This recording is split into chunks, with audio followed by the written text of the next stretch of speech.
Welcome, restless dreamer. You've just stepped into the shadows of sleep, where stories whisper and the darkness listens. I'm your guide tonight, your voice in the void, here to lead you gently into nightmares wrapped in lullabies. Before we begin, press like if you're brave enough, and subscribe for more midnight tales that blur the line between sleep and terror. Tell me in the comments, where are you watching from, and what hour has found you? I had been working at Oakwood Cemetery for nearly 6 years by that late September afternoon. Most people assumed cemetery work was eerie, but after a few months on the job, the quiet became comforting. It was just me, the endless rows of gravestones, and the occasional squirrel darting between the older plots. I liked the solitude. It suited me better than the chaos of my previous retail job. My wife, Amy, often teased that I preferred the company of the dead to the living, and honestly, she wasn't entirely wrong. That day, the clouds had rolled in thick and heavy, spitting rain across the grounds. I was finishing up trimming the hedges along the east side when I noticed movement near the older section of graves. At first I thought it was a maintenance worker, or someone lost in the storm, but as I squinted through the sheets of rain, I saw a single figure moving slowly among the stones, stopping at each headstone as if inspecting it, running their hand lightly across the weathered engravings. I grabbed my flashlight from the shed and made my way toward them, my boots squelching in the muddy paths. The rain was coming down harder now, soaking through my jacket. "Sir, the cemetery's closed," I called, hoping to assert some authority over the situation. "I need to lock up soon." The figure didn't turn immediately. He stood still, shoulders slightly hunched, staring at a headstone from the 1930s. When he finally looked at me, I noticed something unsettling. He appeared to be in his mid-30s, clean-shaven, with pale gray eyes that felt like they could see right through me. A scar ran from his left eyebrow down to his cheekbone. His clothes were drenched, plastered to his body, but he didn't seem cold or uncomfortable. "I know," he said calmly. "I've been waiting until you finished with the Henderson plot."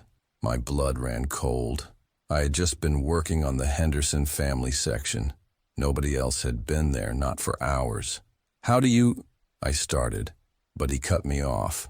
"You always do the Hendersons on Mondays when Brad is here.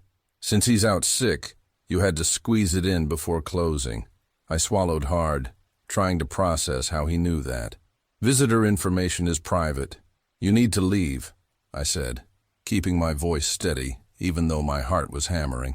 He tilted his head slightly, and I felt a chill run down my spine. "Amy's making lasagna tonight, isn't she? She always does on Mondays when you work late." I froze. He knew my wife's name. He knew what she was cooking. I had never mentioned this to anyone. I don't know what you mean," I stammered, taking a cautious step back. He started walking slowly along the graves, not looking at me, his hand brushing lightly against the gravestones. "You'll stop at the gas station on Elm Street on your way home," he said. "You'll buy a scratch-off ticket, the $5 crossword one, and you'll win.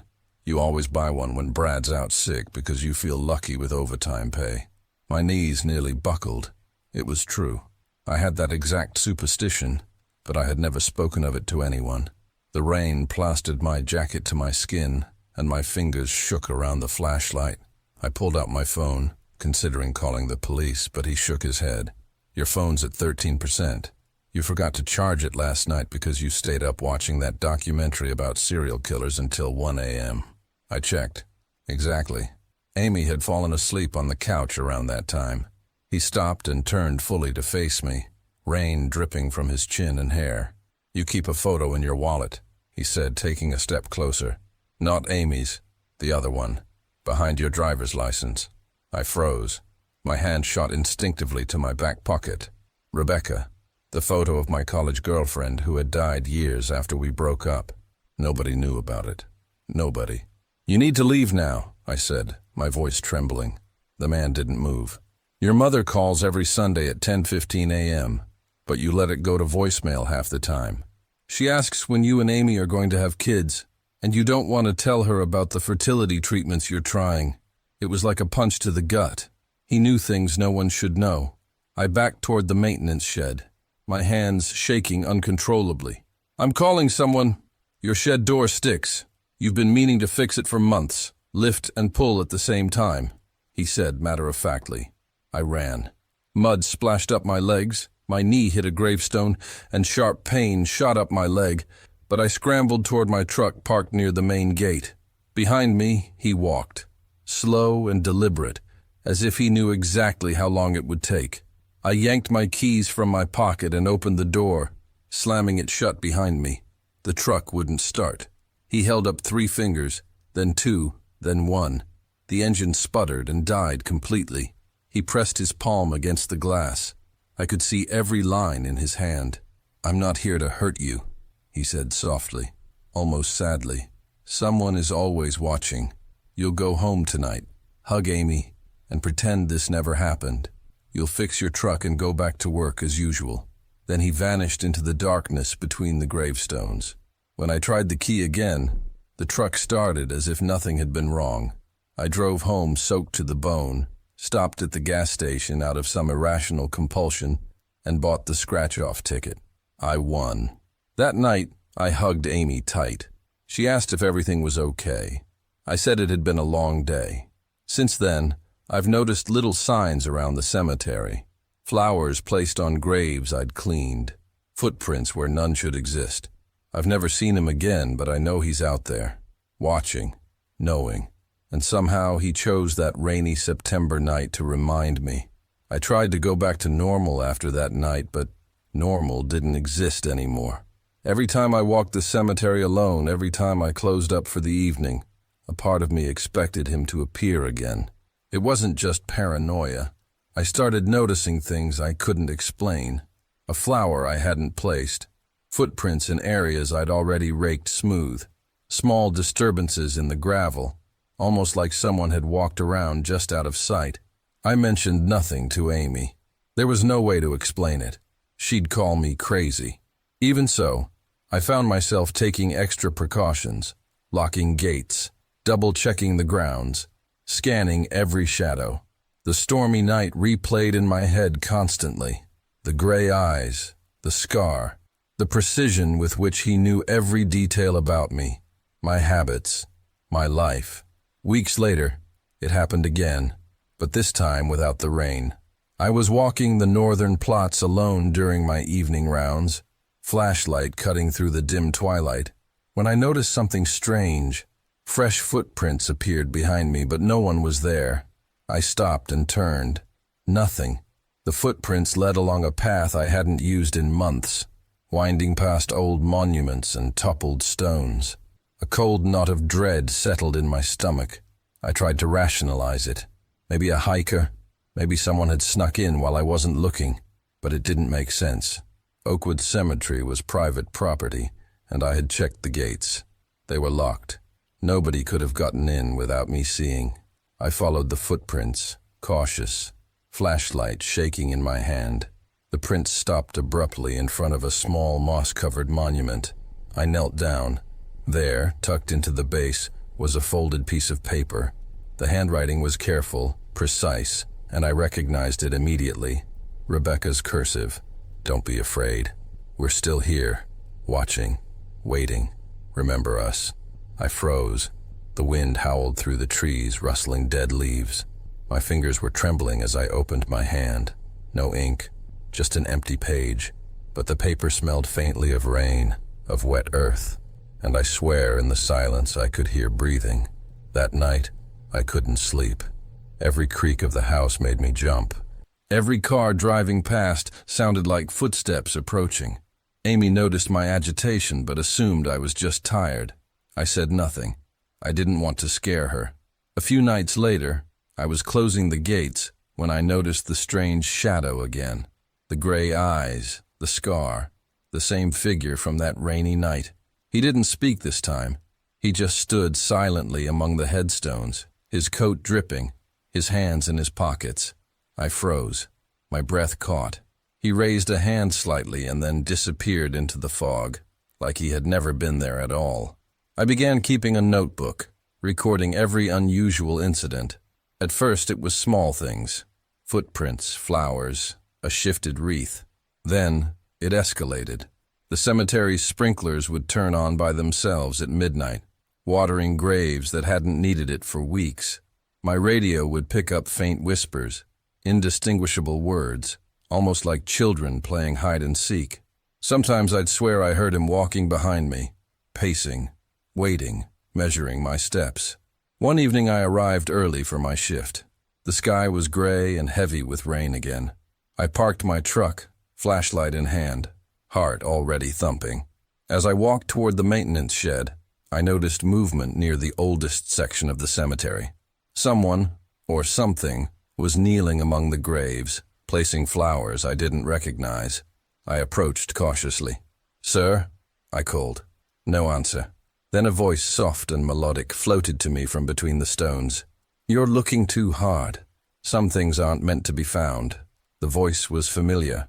The tone, the calm, measured cadence, sent chills down my spine. I turned, but again, nothing. Just the wet gravestones glinting in the dim light. I realized then that he didn't just watch me. He had always been everywhere, somehow knowing where I was, what I was doing, what I was thinking. The level of precision was impossible. It couldn't have been luck. And yet, he never acted aggressively. It was as if he was testing me, observing, waiting for something I didn't understand. Over the next weeks, Oakwood Cemetery felt alive in a way that was unnerving. Flowers would appear on graves I had tended that day. Footsteps would echo along paths where I hadn't walked. Once, I found a small trinket, a tiny keychain, resting on the tombstone of someone I had never met. It was a personal item, like it had been intentionally left there to be found. I began leaving small things of my own, a coffee cup, a flashlight, even a candy bar once, almost as an offering. The objects would vanish overnight. It became a strange routine. He, or whatever he was teaching me that presence could be silent, that observation didn't need words. One night I finally understood. I was walking near the Henderson plot, flashlight in hand, when the air shifted. I felt it before I saw it, the unmistakable weight of someone behind me. My breathing quickened. Then, the voice, calm and familiar, "You've learned to watch." I froze, unsure if I should speak or move. "Watch what?" I whispered. "Everything," he replied. "Everything you care about, everything you love, everything you hide. That is your life. Guard it carefully." And then he was gone. No rain, no fog, nothing. Just gone. I went home that night, drenched in sweat, my hands trembling. I hugged Amy tight, feeling the safety of human warmth after months of uncanny fear. I told her nothing of what had happened. She just smiled, thinking it was stress, a long week, nothing more. Since that night, I have never seen him in the same way. He doesn't appear to torment me anymore. He doesn't reveal secrets that hurt or frighten. Now, he leaves signs, small, deliberate reminders that he is always there. A flower placed on a grave, footprints in freshly raked gravel, a scrap of paper tucked into the base of a tombstone. I work at Oakwood Cemetery still, and I've grown used to it in a different way now. I understand the pattern, the rhythm of his presence. He is not there to harm me, but to remind me that someone or something watches always, even when I am alone. Sometimes, when the wind is just right, I can hear him whispering through the branches. Watch, remember, protect, and never forget that you are never truly alone. I don't know who he is, or why he chose me, or why that stormy night in September was the night he revealed himself. But I do know one thing. My life is forever marked by the knowledge that someone knows every corner of it, every detail, and that he will always be watching. And somehow, strangely, I am okay with that. I've spent the last 5 years maintaining the grounds at Crestwood National Cemetery, a sprawling, quiet place on the outskirts of Denver. Most days are peaceful. The wind rustles through the rows of white headstones, and the occasional visitor comes to place flowers on a grave. I take pride in my work. I like the solitude, the way the cemetery forces you to slow down, think, and respect what's gone before. It started in mid-October, just as the leaves were turning amber and burnt orange. I was finishing up in Section J, a quiet row filled mostly with veterans from more recent conflicts, when I first noticed something strange. Janet Miller, a woman I had seen every Sunday for years, came running toward me, waving her arms and almost tripping over the curb. Her face was pale, her eyes wide. Someone ruined them!" she shouted. I followed her to her son's grave, a young private named David Miller, who had died overseas in a friendly fire accident. What I saw made my stomach twist. Her flowers, fresh white carnations she always brought, were shredded beyond recognition. Petals were scattered in tiny fragments across the grass, stems bent and broken like twigs. It looked deliberate, violent, and impossible. "Maybe kids," I said, though my voice lacked conviction. "Maybe someone went through here for fun." Janet shook her head, tears glistening. No one would do this. Not here. I helped her gather the pieces, placing the remnants carefully in a small vase she carried, promising I'd keep a closer eye on things. But when I checked the surrounding graves, everything else looked untouched. A bouquet of red tulips just a few feet away was pristine, standing tall as if nothing had happened. That's when unease first crept in. The next Sunday, the same thing happened again. This time, it was a family visiting their son's grave 3 rows over. Yellow roses, fresh from the florist, destroyed in the same deliberate way. The petals looked almost like they had been sliced into uniform pieces. Nearby flowers, artificial wreaths, even a single daisy in a small pot, remained untouched. I started documenting everything. Photos on my phone, notes in my work log, even timestamps of when I saw the flowers intact. My supervisor, Greg, insisted we get evidence if this was vandalism. We installed motion-activated cameras, the kind hunters use for deer, hoping to catch someone in the act. The footage came back, empty. Flowers went from perfect to shredded with no one in sight. The wind? Impossible. Too precise. Too violent. Nothing made sense. Then I noticed a pattern that made my blood run cold.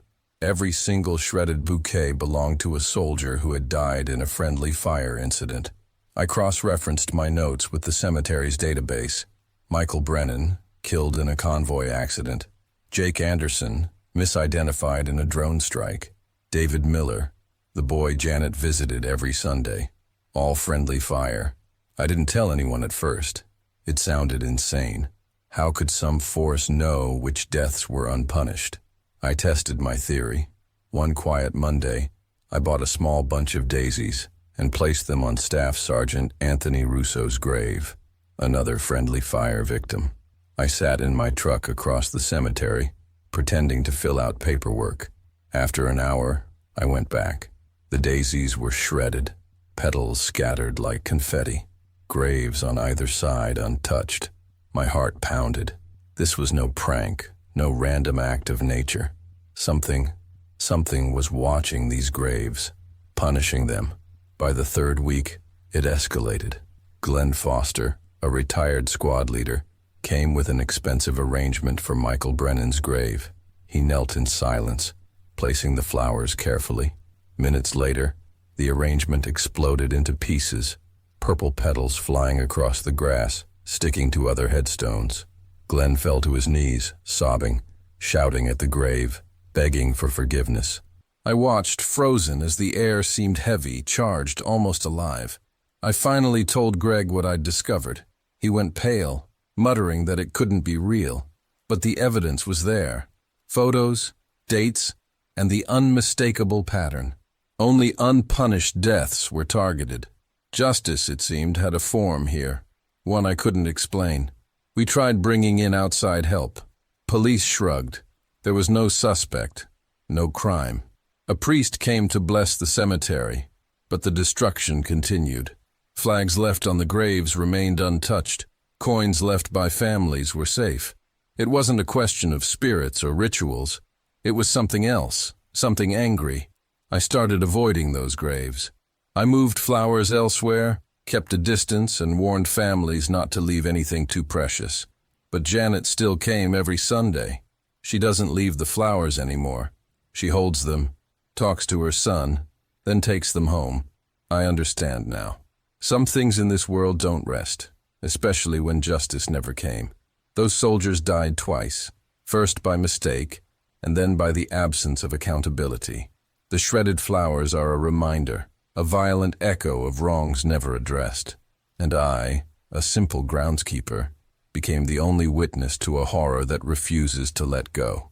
The next week, I arrived early, hoping the morning light might bring some normalcy. But Section K, where all the affected graves were, seemed heavier. The air felt thick, almost suffocating. I tried to ignore it, focusing on my tasks, mowing, trimming, raking, but every now and then I glanced over at the headstones, expecting something to move, some shadow to flicker. It didn't take long. Janet was already there, kneeling silently by her son's grave. She held the white carnations in her hands, hugging them close to her chest like they were a shield. I waved softly, but she didn't look up. I could hear her whispering, barely audible, and then suddenly she froze. Her body stiffened. I followed her gaze and felt it too, a subtle ripple in the air, a soundless tension that made the hairs on my arms stand up. Within moments, the carnations exploded into pieces, shredded so violently it looked as if an invisible hand had thrown them against the tombstone. Petals flew into the morning wind, sticking to nearby markers and rolling across the grass. I stumbled back, heart racing. Not again, I muttered under my breath. That's when Glenn Foster returned. He'd been in and out of psychiatric care since the last incident, but something must have driven him back. He carried another bouquet, this one carefully wrapped and pristine, along with a small bottle of whiskey. He looked older, more broken than before. His eyes were red, his hands trembled, but he walked straight to Michael's grave without hesitation. I stayed back, pretending to work, but I couldn't look away. Glenn knelt and laid the bouquet down, then poured a few drops of whiskey onto the soil. He pressed his forehead to the headstone and started murmuring apologies, long, desperate words to a son he had never properly known. The flowers shredded again, this time faster. The petals whipped into the air like tiny knives. A few pieces hit Glenn in the face, and he flinched, shouting at the grave. "I'm sorry. I didn't mean please." He collapsed to his knees, sobbing, his hands clawing at the grass as if he could pick up the pieces and put them back. I wanted to call someone, but fear kept my mouth shut. Fear of what would happen if I interfered. By mid-morning, the cemetery office was buzzing. I called Greg over, showing him my notes, my photos, everything. He went pale, shaking his head, muttering, "I don't want to believe it, but it's happening again and again." I made a decision that day. No more flowers on those graves. Families would have to find other ways to honor their loved ones. Flags, coins, small personal items, anything that couldn't be torn apart. Most agreed, though I saw the disappointment in their eyes, except Janet. She still comes every Sunday, holding her flowers close and whispering to Michael. She doesn't leave anything behind anymore. A month later, I witnessed something I'll never forget. A retired colonel, Walter Hughes, arrived at Section K, carrying 3 identical bouquets of red poppies. He walked slowly from grave to grave, saluting each soldier who had died in a friendly fire incident under his command. I watched from a distance, pretending to trim the hedges. 2 of the bouquets shredded almost immediately, red petals, dark against the green grass, scattered like drops of blood. But the 3rd bouquet, on Private David Yuan's grave, remained untouched. I squinted, puzzled, and then realized the grave was empty. Yuan's family had requested he be moved months earlier. There was no body, no headstone, nothing. It was then I understood. Whatever was destroying the flowers, it wasn't random. It targeted injustice, unfinished business, and unpunished deaths. It didn't harm the ones where accountability had been served, and it spared the empty grave where no injustice remained. After that, I stopped trying to reason with it. I accepted it.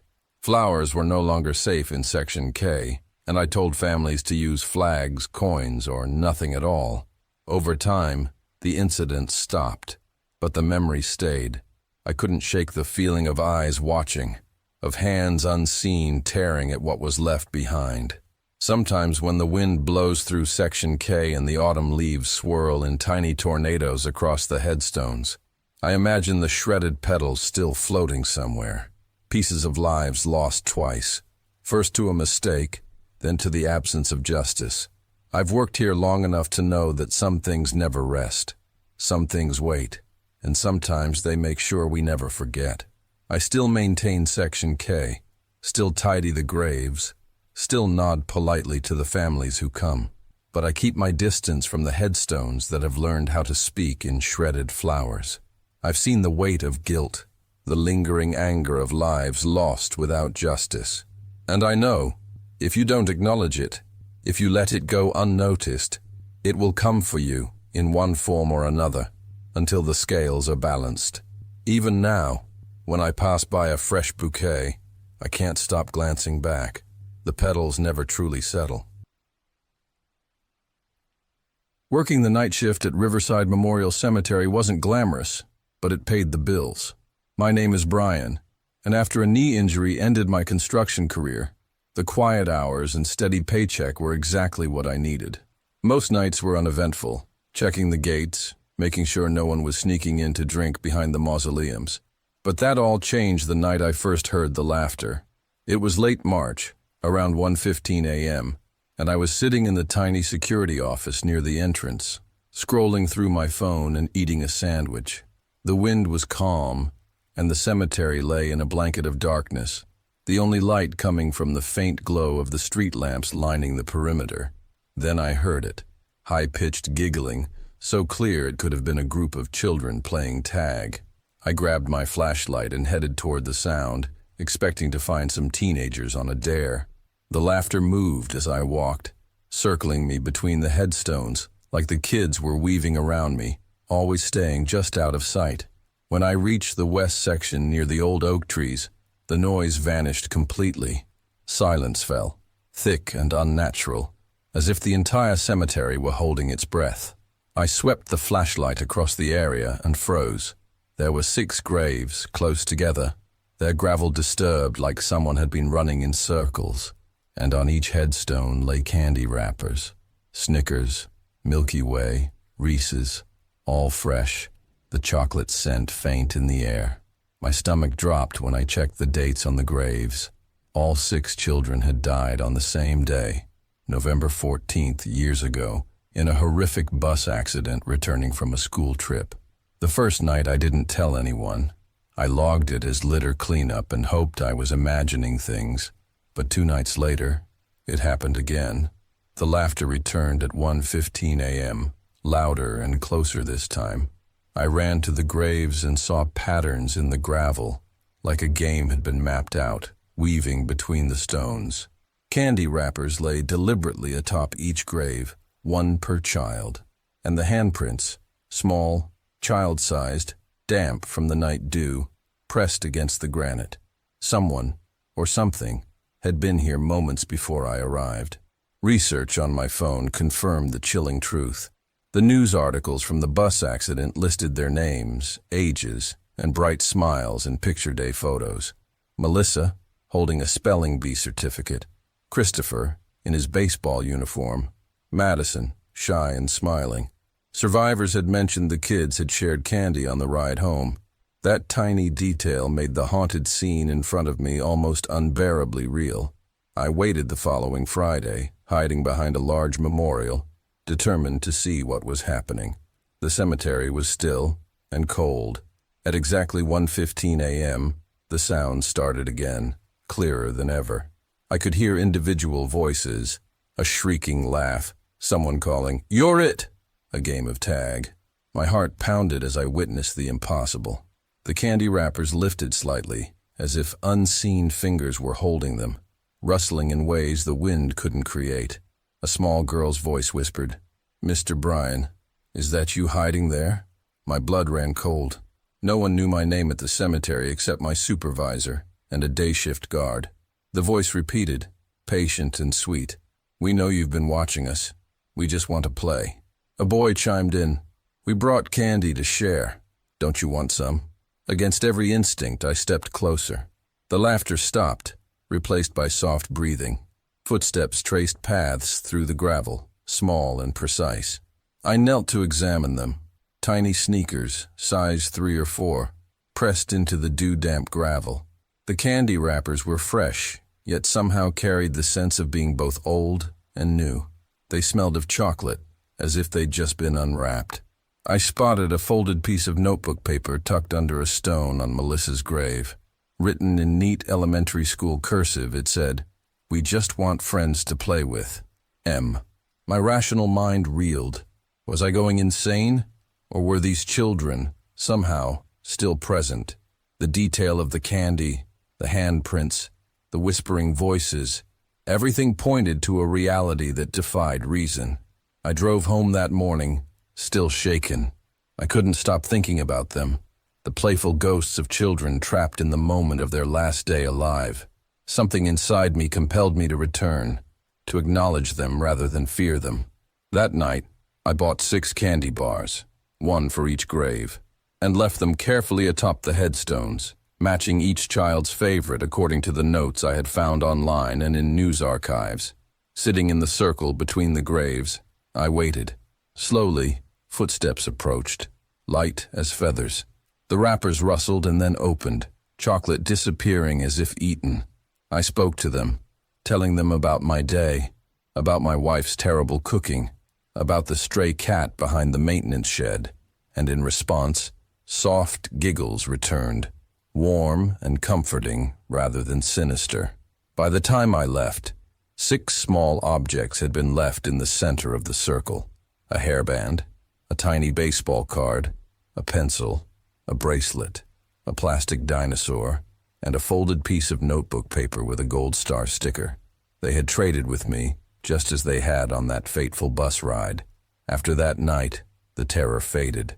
I understood what they wanted: to be remembered, to play, to exist somewhere between memory and reality. The cemetery became less of a haunting ground and more of a playground, a place where the 6 children could still laugh, still trade candy, still be alive in their own spectral way.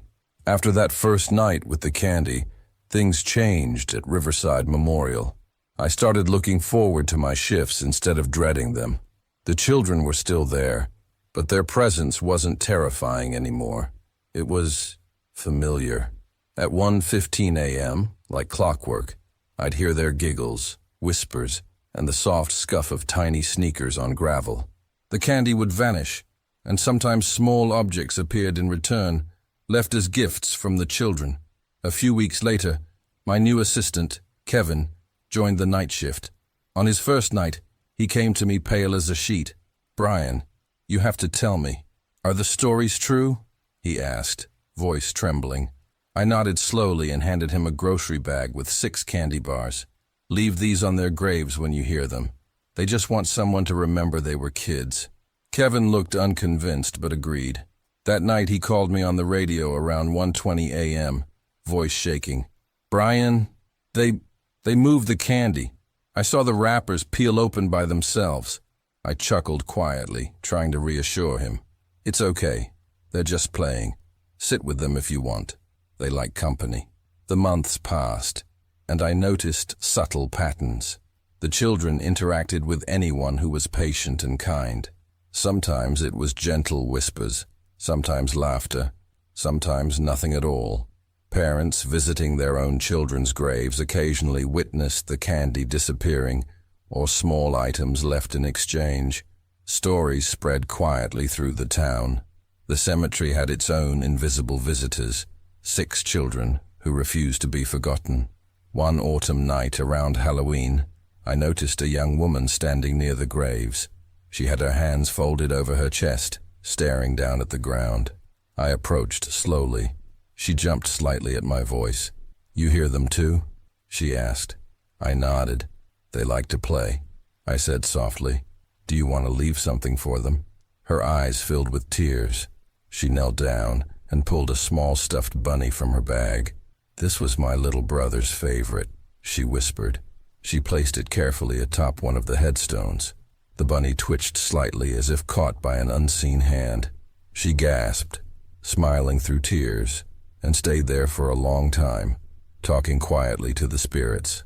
When she left, I checked the bunny. Gone. In its place, a tiny folded piece of notebook paper with a gold star sticker, just like the others. Even months later, strange things continued.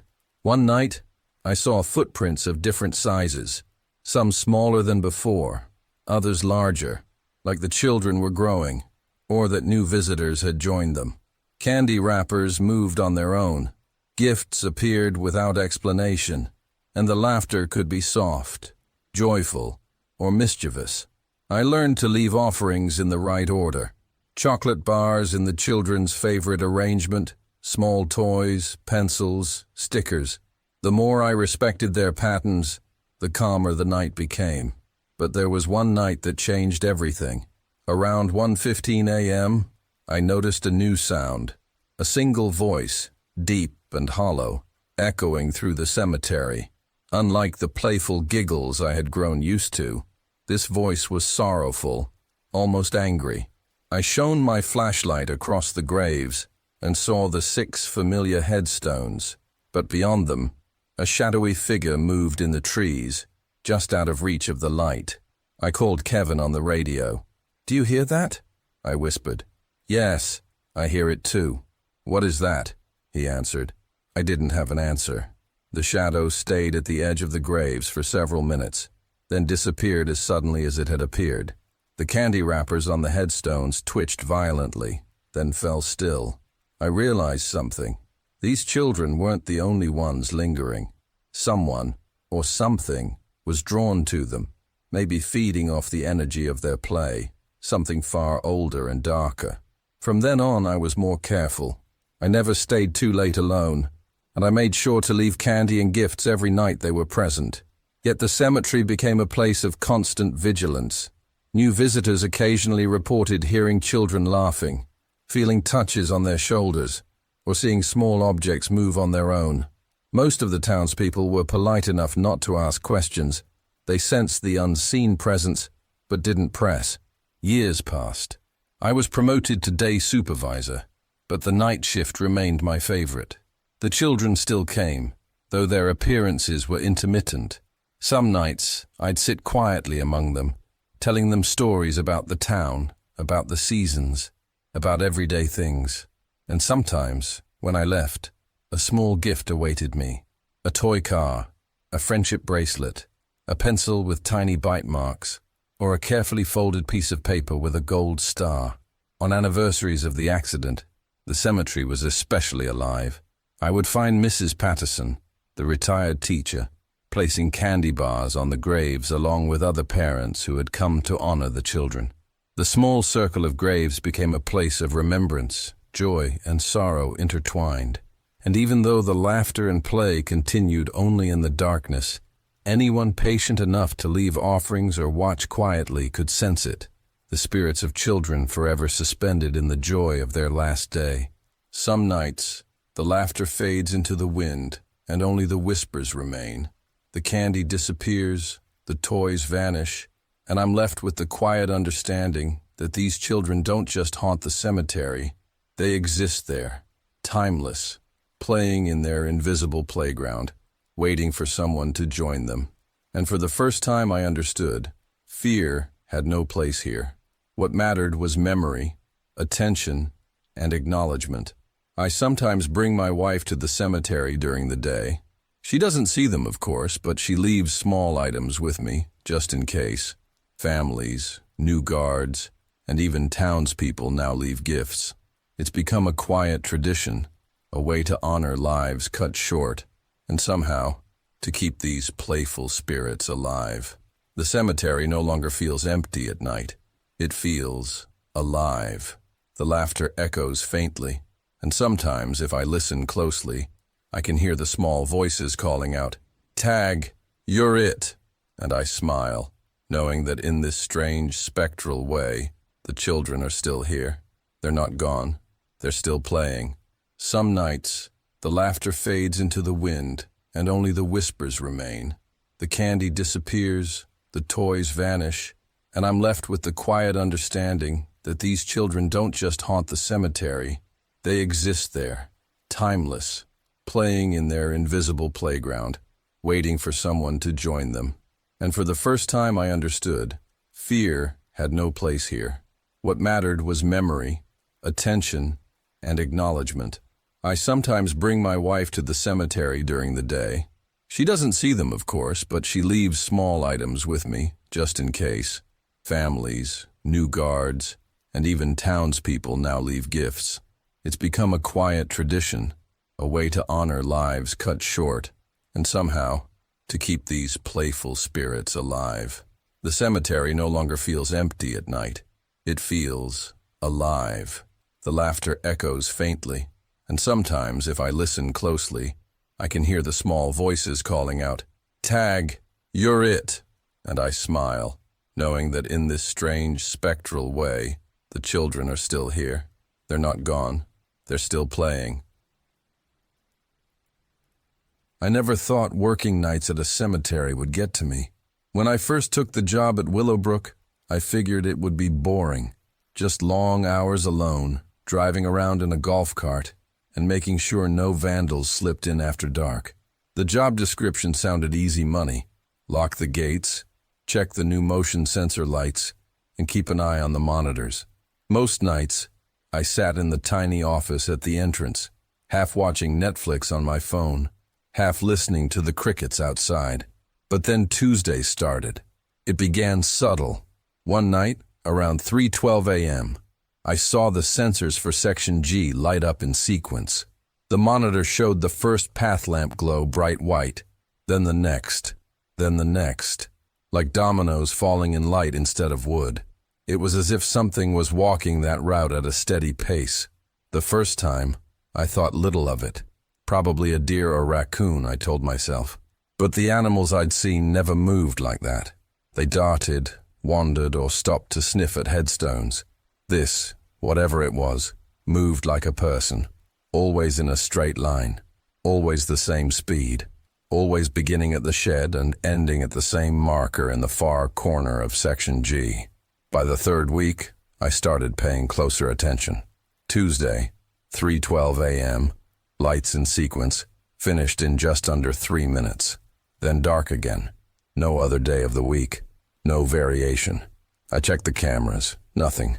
Just empty gravel paths, shadows from the stones stretching across the ground, the white LED glow flickering through the trees. I squinted, replayed the footage, slowed it down frame by frame. Nothing. I told myself it was some kind of glitch, maybe wiring gone bad, but the lights weren't random. They walked. One night, curiosity pushed me to leave the office and see it firsthand. I crept to Section G just before 3:12, hiding behind an old monument shaped like a cross. The air was strangely still, colder than the rest of the cemetery. I could see my breath puffing out in faint clouds, even though it was early summer. And then, right on time, the first light snapped on by the shed. A moment later, the next one, then the next. I felt my stomach twist as the illumination marched toward me. Empty gravel path in between. I strained my eyes, but nothing was there. No deer, no stray dog, no person. Just the lights acknowledging something I couldn't see. When the last lamp came alive, the grave of Dorothy Caldwell glowed in harsh white light. A plain headstone, a name, some dates. Beloved daughter and sister. I went back to the office shaken. That night, I started digging. The cemetery kept a dusty stack of records in the office, family plots, old maintenance notes. Dorothy Caldwell died in 1936, age 24, a textile worker. Nothing unusual, until I cross-referenced with the town archives. That's when the story unfolded like a wound reopening. Dorothy had died walking home from her shift at the mill. Tuesday night, always the same route. A drunk driver struck her near the very ground the cemetery later expanded over. They never found the driver. And the time of her death? 3:12 a.m. The pattern clicked. The lights weren't faulty. They were tracing Dorothy's final walk. The weeks stretched on and I couldn't shake it. Every Tuesday night the same sequence repeated. I logged it, timed it, even tried stepping into the path myself. Nothing changed. The lights still flicked on behind me, moving as though I wasn't even there. It was like being ignored by something not quite alive. But the strangest moment came one Tuesday when I reached Dorothy's grave before the lights did. I stood there, waiting. As the final lamp burst on, I noticed flowers at the base of her stone. Fresh wildflowers. Nobody I knew had put them there. Nobody in town even seemed to visit her grave. Yet there they were. Roadside blooms, the kind someone might pick on their way home. My skin crawled. I asked Carl, my supervisor, the next day if the groundskeepers had left flowers. He gave me a puzzled look and shook his head. "Nobody goes near Section G on night shift," he said flatly. I tried to brush it off, but the truth was sinking in like cold water seeping through my boots. Someone, or something, was still walking that path, still keeping to the same schedule, decades after death, and I was the only one who noticed. The following Tuesday, I decided I'd had enough of wondering. I brought a thermal camera from my brother's place. He used it for home inspections. I figured, if the sensors were tripping, then maybe heat was the key. I positioned myself at the shed at 3:10 a.m., pointing the camera down the gravel path. The minutes dragged. My chest tightened as the clock ticked over. Then, snap, first light on. I peered through the thermal screen. At first, nothing but deep blues of cold night air and faint warmth radiating from the stones.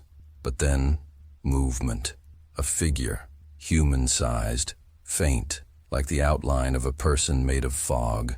Not solid heat, but a disturbance, a difference in temperature between the air and something else.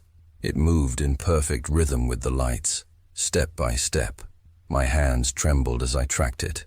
It passed lamps, headstones, the gnarled roots of trees, until it reached Dorothy's grave. For a split second, the shape intensified, as though gathering itself. It stood there, facing the stone, and then it vanished, fading into nothing, like frost melting from a window. The lights went out. I lowered the camera, heart hammering so hard I thought I'd drop it. I wasn't imagining things anymore. From that point, I couldn't stop myself from digging deeper. The town archives revealed another name, Eugene Watts, the security guard who had worked at the textile mill the night Dorothy died. He claimed he was awake, unable to sleep, and had seen the accident from his home window. But the more I read, the more it seemed off. He would have known Dorothy's schedule, her route, her habits, and the police never questioned why he was staring out the window at that exact time. Eugene died in the 1980s. He was buried in Section B, just across from Dorothy's section. Some nights, when I passed Section B, I noticed the lights there too. Not in sequence, not purposeful, just random flickers, like something restless, like something guilty. The realization made me sick. I told Carl I was resigning. I didn't give a reason, and he didn't ask. He only nodded, like he'd heard it 100 times before. "Not many last long here," he muttered, but I couldn't leave without doing something. My last Tuesday shift, I brought with me a small plaque I'd had made at a trophy shop. Nothing official, just a simple piece of brass that read, "Your journey home continues. May you find peace at its end." At sunset, I placed it beside Dorothy's grave. The air felt lighter, softer, as though the cemetery itself exhaled. That night, 3:12 came. I sat in the office, eyes on the monitors, waiting for the familiar sequence to begin. But the lights never came on. For the first time in months, Section G stayed dark. The air didn't chill. The equipment didn't falter. My chest loosened. Maybe it was my imagination, but I thought I caught the faintest smell of wildflowers drifting in through the open office window. I never saw Dorothy's walk again, but when I turned in my keys that Friday, I didn't look back. Some things don't belong under constant watch. Some paths are meant to end in quiet, and at Willowbrook Cemetery, the lights finally let her rest. I should have known better than to follow them into that place. The old train yard had been abandoned for decades, but it still stretched across a huge section of town like some rusting graveyard. At night it looked worse. Skeletal outlines of cargo cars, rows of tracks swallowed by weeds, and graffiti-scrawled warehouses where broken windows glimmered faintly in the moonlight. "Come on, man," Tyler called back to me, his flashlight beam jittering across the ground. "Don't be such a buzzkill." I wasn't a buzzkill. I just didn't like being here. But the others, Tyler, Chris, and Jenna, thought it would make the perfect backdrop for one of their YouTube exploration videos. I tagged along mostly because I didn't want to sit home alone. The yard was quiet. Too quiet. The kind of quiet that makes you hyper-aware of your own footsteps, your own breathing. Every crunch of gravel under my shoes echoed like it didn't belong. We climbed through a bent section of fence, flashlights sweeping wide arcs. Old warning signs dangled from poles, rust flaking off in strips. The air smelled like metal and dust, thick enough that I could taste it. "Okay, let's get some footage," Chris said, pulling out his phone. He was the self-appointed cameraman of the group. "We'll do a walk-through of the main line, maybe check out one of the warehouses. Should be creepy enough. Or illegal enough," I muttered. But no one heard me. The deeper we went, the stranger it felt. Patches of fog drifted low to the ground, thin at first, but gathering near the far tracks. The cars loomed taller than I expected, shadows swallowing their broken ladders and dented sides. The beam of my flashlight landed on a car door, spray-painted with a crude white face. The eyes seemed too wide, the mouth jagged, as if whoever painted it hadn't been joking. "Dude, check this out!" Jenna shouted. She had wandered to the next row and was pointing her light into one of the boxcars. Her laugh was shaky but excited. "Looks like someone's been living here." We crowded around. Inside there was a pile of old blankets, crushed beer cans, and a small stack of charred wood where someone had tried to build a fire. "Gross," Chris muttered. "Get a close-up. Adds to the vibe." I didn't want to admit it, but my skin crawled. Whoever stayed here could still be around. As we moved, I kept glancing behind us. Nothing. Just the crisscross of rail lines and rows of steel giants stretching into darkness. Still, I couldn't shake the feeling that we weren't alone. At one point, I caught a flicker of movement near the far end of the yard. Something tall, too tall, slipping between two cars. "Did you see that?" I whispered. Tyler swung his light in the same direction, but it hit nothing. Just mist, weeds, and shadows. "See what?" he asked. "Never mind," I said, though my throat had gone dry. We pressed on, and Chris made us stand in front of a graffiti wall to record a group intro. We forced fake laughs, waving into the lens while pretending to shiver. That's when I felt it, an itch on the back of my neck, the sense of someone behind me. I spun, aiming my flashlight at empty air. "Jesus, relax," Jenna said. "You're making me nervous." I wanted to tell her that I wasn't imagining it, but the words stuck in my throat. We wrapped up the video after about an hour and started heading back. The path to the fence looked longer now, swallowed in haze. My flashlight dimmed with every step, the beam growing weaker until it barely lit a few feet ahead. Chris kept recording, catching us as we laughed about Tyler nearly tripping over a track. He panned left, right, then back at us. Later, I'd realized that was the moment it first showed up. At the time, none of us noticed. We just kept walking, our laughter bouncing hollow against the metal giants. By the time we crawled back through the fence, I was relieved. The night air outside felt lighter somehow, less suffocating. We piled into Tyler's car, joking about uploading the footage, but I didn't joke. Something still gnawed at me, even as we drove away. That sense of being watched hadn't gone. If anything, it felt stronger now. I tried to shake it off. I told myself I was just spooked from being in a creepy place. But deep down, I knew the feeling wasn't in my head. It followed us out. When we got back to Chris's place, we ordered pizza and set up in his basement. He connected his phone to the TV, eager to review the footage before posting it. The first clips were harmless. Us messing around, laughing, Jenna making exaggerated screams to sell the atmosphere. I almost relaxed. Almost. Then the camera panned across the yard, catching that first wide shot of the boxcars. My stomach dropped. "Pause it," I said. Chris froze the frame. There, just at the edge of the light, stood a figure. Tall, thin, unmoving. "Dude," Tyler laughed nervously. "Who's that? A homeless guy?" "No," I whispered. They weren't there. I was watching.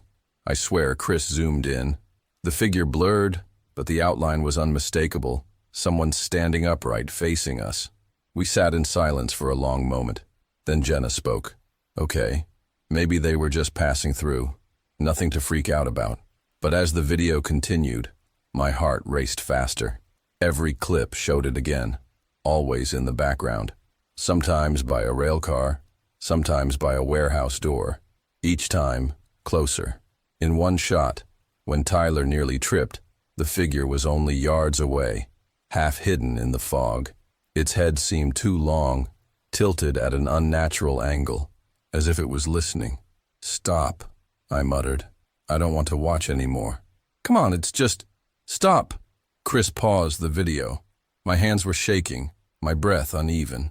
No one laughed now. We tried to brush it off, but none of us slept that night. The next day, I woke to a message from Chris. "You need to see this." Attached was the final clip from the yard, the one where we filmed the group outro. I watched it twice before I understood what was wrong. In the first take, the figure stood behind us, far in the shadows. By the end, it wasn't behind us anymore. It was right beside me. So close I should have felt its breath. So close I should have heard it move. But I hadn't. My skin prickled. I wanted to believe it was some editing trick, some glitch in the camera. But deep down, I knew it wasn't. Over the next week, strange things started happening. At night, I'd hear footsteps outside my window. Slow, deliberate. When I checked, no one was there. Sometimes my phone would buzz with notifications of new photos in my gallery. Pictures I hadn't taken. Blurry shots of my room, my hallway, my bed while I slept. One morning, I found fresh mud on my bedroom carpet, leading from the window to the foot of my bed. I stopped sleeping after that. Tyler claimed he was fine, but when Jenna tried calling him, his phone was disconnected. A day later, his mom said he hadn't come home. Chris swore he'd delete the footage, but every time he tried, the files reappeared. As for me, I don't know how much longer I can keep writing this. My reflection in the screen looks wrong, like someone standing just over my shoulder. I don't want to turn around, because if I do, I know I'll see it. And this time, it won't just be in the background. It'll be waiting for me. I've always believed that photographs can hold more than just images. They can hold moods, shadows, and sometimes fragments of things we're not meant to see. When I started my final project for photography school, my professor encouraged us to find something atmospheric, something that could capture both emptiness and presence. Most of my classmates chose abandoned houses, forgotten factories, or stormy skies. Me, I chose the old railway yard at the edge of town. It hadn't been used in decades, and most of the tracks were rusted into the dirt, choked with weeds. Graffiti scarred the concrete walls of the switching station, and piles of broken glass glittered under the setting sun. There was something lonely about the place, as if it remembered when trains thundered through every hour and now resented being forgotten. That's what I wanted to capture, the memory of motion in a place that had gone still. I set out one late afternoon with my camera slung around my neck and my tripod clutched under my arm. The air smelled faintly of oil and damp iron, even though nothing here had worked for years. I chose the spot near the skeletal remains of a maintenance shed. Its roof had caved in, and long shadows pooled inside like a black tide. The first few shots looked good. Rusty tracks framed by creeping ivy, the fading red of a stop sign leaning sideways, the lonely silhouette of a crane with its hook swaying gently in the wind. But then I noticed something strange. When I reviewed the photos on my camera's screen, I saw a pale shape in the background of one shot. At first I thought it was lens flare, or some trick of the light, but it didn't look like that. It was the suggestion of a person, tall and thin, standing at the edge of the shed. The figure's features were blurred, as if the camera couldn't quite focus on them, though the rest of the photo was sharp. I looked up immediately, heart pounding, but the shed was empty. Just shadows, just wind. I shook my head, telling myself I was overthinking. Long projects make you paranoid. Besides, old places like this attract squatters or bored kids. Maybe someone had wandered past without me noticing. Still, when I aimed the camera again, I hesitated. The next few shots seemed normal. No strange figures, no pale outlines. I exhaled with relief, but when I switched angles, there it was again.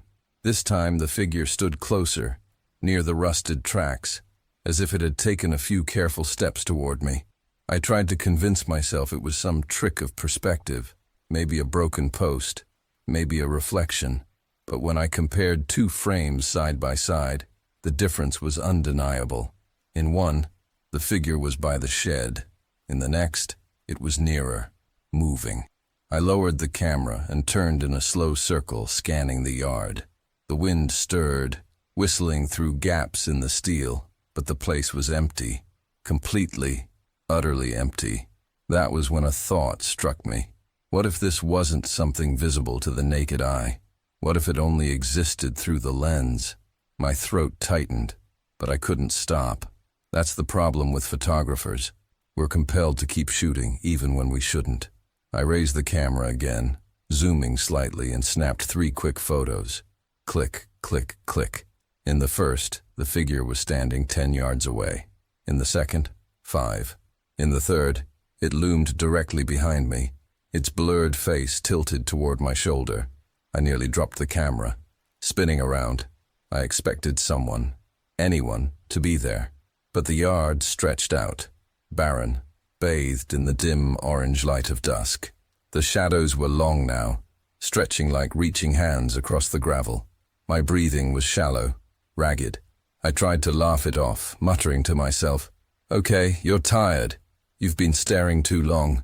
It's just distortion." But the laugh died in my throat, because deep down, I knew that wasn't distortion. I should have left right then. Packed up, walked away, never looked back. But the thing about fear is that it traps you. It convinces you that maybe, just maybe, the next photo will prove you wrong. So I kept shooting. By the time the sun dipped fully behind the hills, I'd filled my memory card. My hands were shaking as I stuffed the camera into my bag and nearly ran back to my car. The whole way home, I avoided checking the back seat in my rearview mirror, too afraid I'd see something there. That night, I uploaded the images to my laptop. At first, I scrolled quickly, trying not to linger on any one frame. The pale figure appeared again and again, always blurred, always closer. And yet the scariest part wasn't just its presence. It was the way the rest of the photo seemed to bend slightly around it, like reality itself was trying to erase it, but failing. Then I reached the final photo. It was a close-up, far too close, of my own face. The framing was wrong. I never take shots like that. My expression was caught mid-breath, eyes wide, lips parted. And there, at the very edge of the frame, was a pale hand resting on my shoulder.